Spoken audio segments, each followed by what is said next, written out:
تقریب شادی کیسی ہونی چاہیے پریکٹیکلی بالکل.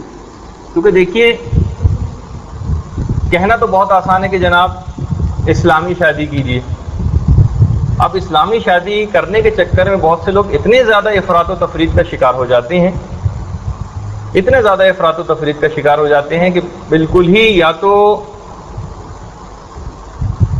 افراط ایسا اس کے اندر ہوتا ہے کہ مثلا وہ پروگرام شادی کا کوئی ورائٹی پروگرام محسوس ہونے لگتا ہے، وہ تقریب نکاح نہیں معلوم ہوتی.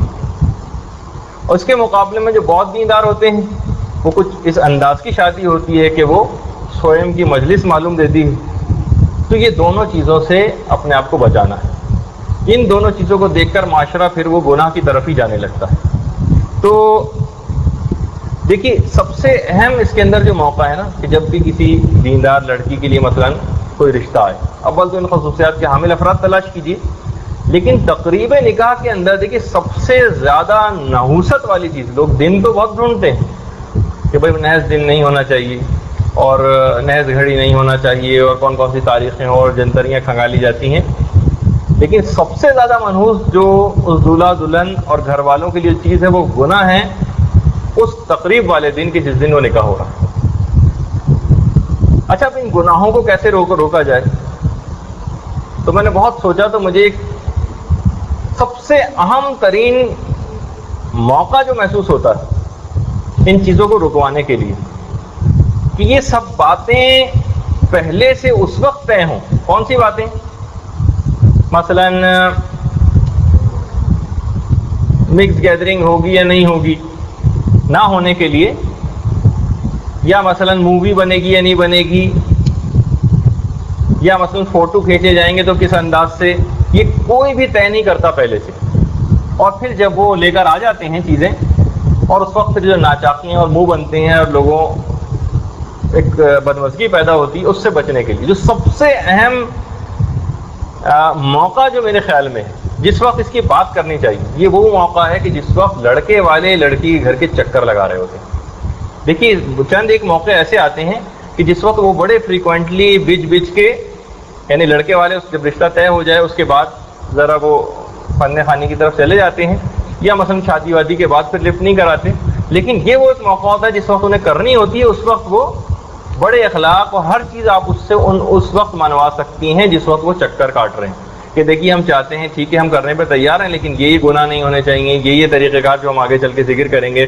شادی کی تقریب ایسی ہوگی، مردوں کا اس مقام پہ آمد و رفت نہیں ہوگی، دلہن مثلا اگر اتنے زیادہ میک اپ میں ہے اور اس کے بال اور یہ سب نظر آ رہے ہیں تو نامحرم کوئی آ کے نہیں بنائے گی. نہیں، جتنی بھی شرطیں یہ بیسٹ موقع، اور اس وقت آپ کبھی کوئی تجربہ کر کے دیکھیں تو تقریباً اس کے انشاءاللہ 100% رزلٹ برآمد ہوں گے، کیونکہ اس وقت وہ ہر بات ماننے کو تیار ہو جاتے ہیں. لیکن جب ایک دفعہ چیز طے ہو گئی اور مٹھائی بٹ چکی ہے اور اس کے بعد جب یہ چیزیں سوچی جاتی ہیں تو اس وقت پھر وقت ہاتھ سے بھی نکل جاتا ہے، بدمزگیاں بھی ہوتی ہیں اور وہ مناسب موقع نہیں. تو یہ وہ سب سے بیسٹ موقع ہے.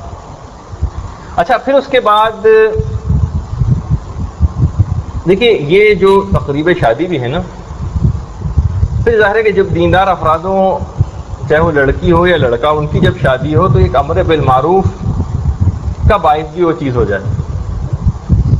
بہت سارے اس میں کارڈ، شادی کارڈ جو ہے ایک تو مروجہ کارڈ ہیں جو آپ نے دیکھے ہی، لیکن شاید آپ نے کچھ خصوصی شادی کارڈ نہیں دیکھے. خصوصی شادی کارڈ کون سے ہیں؟ بہت سارے شادی کارڈ ایسے اب تک آئے ہیں. مثلا خود ہمارے مولانا شیخ علی مدبر صاحب، انہوں نے اپنی بیٹے کی شادی میں وہ کارڈ چھپوایا تھا، غالباً ان سے بھی لیا جا سکتا ہے. اس میں بھرپور امر بالمعروف اور نہی عن المنکر، یعنی لوگوں کو ایجوکیٹ بھی کریں نا. اچھا شادی کارڈ ایک ایسی چیز ہے کہ آپ نے دیکھا ہوگا کہ ہر شخص کے گھر میں جب یہ جاتا ہے تو اس کو ضرور پڑھتا ہے. تو یہ بہت بہترین موقع ہے کہ یہ تو گھر کے تقریباً سارے افراد اس کو دیکھتے ہیں. اس کے اندر ایسی حدیثیں، ان گناہوں کے ایسے نحوستیں اور نقصانات اور ایسی باتیں اس کارڈ کے اندر چھپوا لی جائیں، 2 یا 3 پیج کا بھی اگر وہ. اور بہت سارے نوجوانوں نے بھی اس کی ٹرائی کی، ان سے بھی مدد لی جا سکتی ہے. شیخ علی مدبر صاحب سے بھی وہ کارڈ لیا جا سکتا ہے، یا آپ کے خوش قسمتی سے برادر وسیم عام، ان سے بھی آپ مدد لے سکتے. تو ایسا کارڈ بنایا جائے کہ جس میں پوری یعنی امر بالمعروف کا فریضہ بھی ساتھ ساتھ ادا ہو جائے. اچھا پھر اس کے بعد ہے جتنی بھی اور چھوٹی چھوٹی دیکھیے تقریبات ہوتی ہیں نا، ایسا نہ ہو کہ میں نے کہا کہ بالکل وہ سوئیں کی مجلس نہ معلوم دینے لگے. جتنی اچھی تقریبات ہو سکتی ہیں وہ سب آپ کیجیے. مثلا میلاد. اچھا میلاد میں بھی کچھ صاحبان ایمان کا یہ کہنا ہے کہ امر بالمعروف کے لیے اور لوگوں کو ایجوکیٹ کرنے کے لیے یہ بھی بڑا اچھا موقع ہے. یعنی اگر اس کے اندر قصیدے اور منقبتیں جو جس طرح انداز سے پڑھی جاتی ہیں ان کے ساتھ ساتھ اگر ایسی 15 20 25 30 منٹ کی اگر ایک تقریر پہلے سے ایسی کوئی خاتون جو کہ اس سلسلے میں کم ہفتہ ہو اتنے کم وقت میں میسج کو ڈیلیور کر سکیں اور اچھی تیاری کے ساتھ آئیں، ان سے آپ ضرور کروائیے. کوئی فرق نہیں پڑتا اور بہت اچھا محسوس ہوگا. یعنی ٹھیک ہے پردے کا خصوصی انتظام رکھیے اور اس تقریب میں خواتین اپنے تمام تر میک اپ اور زیبائش کے ساتھ آئیں. یعنی اس کے اندر ایسی کوئی پابندی نہ لگائیے. اور پھر اس قسم کی تقریبیں منعقد بھی کیجیے. یعنی اس کے اندر ٹھیک ہے وہ سب گلیمر اور جو حسرت زیبائش کی ہوتی ہے وہ ساری پوری ہو جائیں ان کی، لیکن پردے کے اندر. اچھا پھر اس کے اندر ایک بڑا مسئلہ آتا ہے مووی بنانے کا. اچھا اب دیکھیے مووی بنانے کے لیے چاہے وہ تقریبات ہوں نکاح کی یا ولیمے کی تقریب ہو، ظاہر ہے کہ نامحرم سے تو مووی بنوانا یہ تو حرام ہے اگر بے پردگی یا اتنا زیادہ میک اپ تو وہ تو مطلقاً حرام ہے. تو اگر واقعی بنوانا ضروری ہی ہے اور دل چاہ رہا ہے اور اس میں کوئی ممانعت بھی نہیں ہے کہ اگر ایسی عورتیں آپ تلاش کر لیں جو ذرا پروفیشنل اور وہ مل جاتی ہیں اور تقریباً اسی ریٹ بلکہ اس سے بھی کمتر ریٹ پہ مل جاتی ہیں جس پہ عام طور پہ وہ مووی میکرز مرد حضرات آیا کرتے ہیں. ایسے پتے بھی دیے جا سکتے ہیں آپ کو، ایسی خواتین سے بھی آپ کانٹیکٹ کر سکتی ہیں. ذرا سی اگر کوئی تحقیق کریں خواتین میں خواتین مووی بنائیں اور مرد حضرات کی کمپارٹمنٹ میں مرد حضرات مووی بنائیں. جو یہ کرنا چاہتا ہے وہ اس انداز سے بھی کر سکتا ہے. اچھا پھر جس جگہ پر وہ تقریب منعقد ہو رہی ہے پھر اچھا ایک بات اور اس میں بتا دوں کہ اس میں پھر اس بات کا آپ کو خیال کرنا پڑے گا کہ وہ مووی جو خواتین کے لیے اس کا ایک الگ کیسٹ بنوایا جائے اور وہ پھر ایسے نامحرم مردوں کے ہاتھ میں نہ جائے جن کے لیے وہ دیکھنا حرام ہے. یعنی صرف فقط عورتیں پھر اس کو دیکھ سکیں گی. یعنی اگر آپ کو یہ سب چیزیں کرنی ہی ہیں تو اس کو بالکل آپ کو گناہ فری کرنا پڑے گا.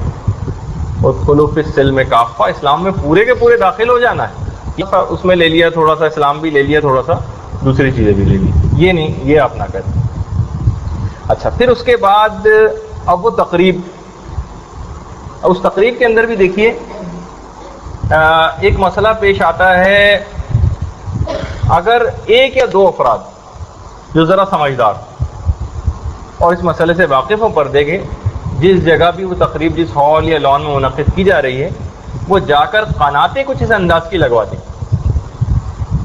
کہ مردوں کی آمد و رفت اس جگہ کے اوپر نہ ہو سکے. اچھا اب مسئلہ یہ ہے کہ بہت سے افراد کو آپ کو پتہ ہے کہ ان کو بہت شوق ہوتا ہے گھسنے کا لیڈیز کمپارٹمنٹ میں اس دن. اب ان کو بھی روکنا. اچھا اس کو روکنے کے لیے یا مسئلہ نہیں کہ وہ جو اچھا اب خواتین یہ کہ جو دیندار عورتوں کے ساتھ بیچاریوں کے ساتھ یہ مسئلہ ہوتا ہے کہ وہ انہیں اپنی وہ چاہتی ہیں کہ مثلا شادی بیاہ کی تقریبات میں اچھے کپڑے پہن کر جائیں، اچھے زیور پہن کے جائیں، زیبائش کے ساتھ جائیں، لیکن اس پردے کی پابندی کی وجہ سے اکثر عورتوں کے تو بالکل زیور آپ کوئی دیکھ بھی نہیں پاتا کہ جو ان کے پاس ہیں وہ بالکل اسی طریقے سے پڑے رہ جاتے ہیں. تو اب ان کے لیے کہ وہ آخر کیا ایسا طریقہ کار اختیار کریں، تو بہرحال اگر اس طرح سے پردے کی اگر پابندی ہو جائے، اچھا اس طریقے سے آپ کو قناعت یا وہ چیز لگوانی ہے کہ وہ مکمل طور پر وہ کمپارٹمنٹ بند ہو جائے. اچھا اس میں بھی ایک خیر خاص اسٹائل ہے قناعت کو لگوانے کا بھی کہ ٹھیک ہے عورتوں کا ایک کمپارٹمنٹ الگ، پھر جب اس کے اندر بھی کوئی شخص داخل ہو جائے تو قدر وغیرہ میں کہ ان کو 100 یا 200 روپے آپ پر خاتون دے دیں تو وہ آ جاتی ہیں. چند ایک بوڑھی خواتین ہوتی ہیں ان کا 8 10 12 جتنے بھی آپ کو ریکوائرڈ ہیں وہ آ جاتی ہیں. اور اگر 1500 یا 2000 روپے جہاں اتنے زیادہ اخراجات ہو رہے ہوں اگر ان پہ بھی خرچہ کر دیا جائے تو بیرے یا ویٹر سے ایک خاص جگہ کو ٹیبل پر لا کر ساری چیزیں رکھ دیں اور وہاں سے اٹھا کر سرو کرنے کا کام ان خواتین یہ سب پریکٹیکل چیزیں میں آپ کو بتا رہا ہوں. یہ نہ آپ سوچیے گا کہ یہ نئے سرے سے گویا آپ کوئی چیز شروع کریں گی، یہ سب چیزیں ہو چکی ہیں، پریکٹیکل ان سب چیزوں کے ہو چکے ہیں اور صاحبان ایمان نے ان سب چیزوں سے استفادہ کیا. اچھا اب میں آپ کے سامنے ایک فارمیٹ تاکہ پریکٹیکلی آپ کو بہت سی چیزیں جو ہیں وہ کلیئر ہو جائیں. تو وہ اس جگہ پہ لا کے رکھیں, اور وہ عام طور پہ ایسی بوڑھی خواتین ہوتی ہیں کہ وہ تقریباً ان پر سے پردہ ساقط بھی, میں نے خود ان خواتین کو دیکھا بھی ہے, یعنی کوئی اتنی بوڑھی خواتین ہوتی ہیں عام طور پر وہ, لیکن وہ ایکٹیو ہوتی ہیں اور بہرحال ان کی گزر اوقات کا ایک اچھا ذریعہ بھی. وہ کچھ کھانا وغیرہ بھی بعد میں لے کر جاتی ہیں اپنے ساتھ, اور 100 روپے 150 روپے یا 200 روپے جو بھی صاحب جتنی استطاعت رکھیں وہ ان کو دے سکتے ہیں. اچھا پھر یہ ہوتا یہ ہے کہ اگر اس میں 2 چیزوں کا انتظام اور کر لیا جائے تو بہت ہی اچھا ہو جائے گا. مرد حضرات ایک بڑی جینوئن ریزن کے ساتھ وہاں پر آتے ہیں کہ ہمیں جانا ہے, ہم اپنی بہن, بیٹی یا بیوی کو بلوانا, اور اس بہانے اندر گھس آتے ہیں. اچھا اب اس کے لیے کیا کیا جائے, آپ کو 2 چھوٹی بچیاں وہاں پر ایسی پہلے سے ٹرین کر دیں. دیکھیے گناہ سے آپ روکنا چاہ رہی ہیں اور تقریب سعید کو بابرکت بنانا چاہ رہی ہیں, تو یہ آپ کو چند ایک چھوٹے چھوٹے اقدامات کرنے پڑیں گے. 2 بچیوں کو پہلے سے ٹرین کر کے اس بات پہ مامور کر دیں کہ وہ کاغذ پینسل یا کوئی چھوٹا سا ایک پیڈ لے کے رکھیں جس پہ وہ صاحب کا نام لکھ دیں, اپنی زوجہ, بیٹی یا بہن یا بیوی کا, اور وہ اندر لے جائیں, اور وہاں ایک چھوٹا سا ایک مائک کا ایک انتظام ہو. یہ سب پریکٹیکل چیزیں ہو چکی ہیں, اور بالکل اس کے اندر کوئی شرم اور لوگوں کے مذاق کی پرواہ نہ کریں. کوئی نہ اس میں کوئی مذاق اڑانے والی کوئی بات ہو, اور نہ اس میں شرمندہ ہونے والی کوئی بات ہو. اور وہ لے جا کر وہ اعلان کر دیا جائے کہ فلاں صاحبہ کے لیے ان کے شوہر بھائی یا دروازے پر موجود ہیں, تو وہ خود وہاں پر آ جائیں. تو اس طریقے سے مردوں کو. اچھا ایک چیز اس کے اندر اور بھی کہ دیکھیے بہت سارے لوگ اس کے اندر ایسے گڑبڑ اور فسادی ٹائپ کے ہوتے ہیں خاندانی, ان کے علم تک یہ سارے انتظامات جو آپ کر رہی ہیں پہلے سے ان کے علم میں لے آئیے کہ بھائی وہاں تو یہ سب چیزیں نہیں ہونے دی جائیں گی. اچھا پھر اس کے بعد صدقہ اور آئمہ سے توسل, کیونکہ اس کے اندر بہت سارے لوگ چند ایک ایسے رشتہ دار بھی ہیں کہ جو ناراض بھی ہو سکتے ہیں ان اقدامات سے. تو معمولی سی ناچاقیوں کی بالکل پرواہ نہ کریں. دیکھیے بہت سی ہم نے مصلحت پسندیوں کا شکار ہو کے یہ فاسق و فاجر لوگ اتنے زیادہ بعض اوقات حاوی ہو جاتے ہیں کہ وہ آپ اسلام پہ عمل کرنا چاہ رہی ہیں, اس کو معیوب کر کے آپ کو دبانا چاہتے ہیں. تو اس وقت جو بھی اسٹینڈ لے سکے وہاں پر, اب وہ تو پہلے ہی سے ہی جب آپ کا کارڈ ہی جائے گا اور اسی کے اندر یہ چیزیں ہوں گی تو خود بخود آدمیوں کے کان کھڑے ہو جاتے ہیں کہ یہاں پہ کوئی گڑبڑ ہونے والی ہے اور یہ ہمیں منمانی نہیں کرنے دی جائے گی. تو خود ہی وہ لوگ اپنی عزت کا خیال کرتے ہوئے یا معمولی سے اگر ناراض بھی ہوتے ہیں تو ان کو ناراض ہو جانے دیجیے, بس پروردگار عالم اس دن ناراض نہ ہونے پائے. جی جی ہاں تو کوئی بات نہیں, وہ تھوڑے دن بعد وہ ساری ناراضگیاں بھی ختم ہو جاتی ہیں, لوگ بھول بھال بھی جاتے ہیں, لیکن وہ جو نحوست اور گناہ اس موقع پر آ جاتے ہیں پھر وہ ساری زندگی ان کو بھگتنا پڑتے ہیں. تو خاص طور پر اس دن. اچھا اب اس بات کا خیال کرنا ہے. اچھا پھر اس کے بعد اس کا ایک طریقہ اور بھی. اچھا دیکھیے خاص طور پر اگر آپ کو تقریب نکاح جو سب سے بابرکت ہے, جس دن صیغہ نکاح پڑھا جا رہا ہے اس دن, ان تمام خرافات سے اپنے آپ کو بچانا ہے تو اس کا ایک طریقہ اور بھی کہ شادی کو مسجد یعنی وہ تقریب نکاح مسجد یا امام بارگاہ میں منعقد کر دی جائے. اور بہت اچھی مثلاً ہم نے جو انتظام دیکھا ہے ہماری محفل مرتضیٰ جو امام بارگاہ ہے مسجد, وہاں پر مردوں کا کمپارٹمنٹ بالکل الگ ہے, اس کا رستہ بھی بالکل الگ ہے, عورتوں کا بالکل الگ ہے, اس کا رستہ بھی بالکل الگ ہے, اور کوئی بچہ بھی وہاں پر نہیں جا سکتا عورتوں کے کمپارٹمنٹ میں. عورتیں ہیں اور وہاں کسی کو جانے کی ہمت بھی نہیں ہوتی. تقریباً نکاح ہو جاتی ہے اپنے اپنے مقام پہ, پھر باہر جب سب لوگ روڈ پر آئیں جس کو ملنا ہو باہر مل لے, لیکن اندر کوئی نہیں جا سکتا. تو بہرحال اس تقریب کو آپ اس انداز سے بھی, اگر آپ کو لگ رہا ہے کہ بہت زیادہ فسادی لوگ موجود ہیں اور بہت زیادہ گڑبڑ کا احتمال ہے, تو ٹھیک ہے ایک اچھا طریقہ یہ بھی. اور بہرحال ابھی کسی میں اتنی ضرورت نہیں ہوتی ان جگہوں کے اوپر ایسے باقاعدہ فسق و فجور کا وہ اہتمام کرے. اچھا پھر اس کے بعد علماء نے ایک چیز خاص طور پر آیت اللہ امینی نے لکھی ہے اور وہ بڑی ریکمینڈڈ بھی ہے. وہ یہ ہے کہ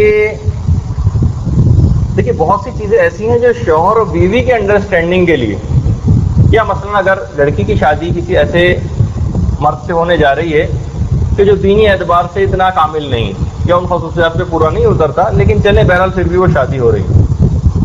اب کچھ ٹائم کاش ایسا مل جاتا کہ اس کی کچھ تربیت پہلے سے ہو سکے.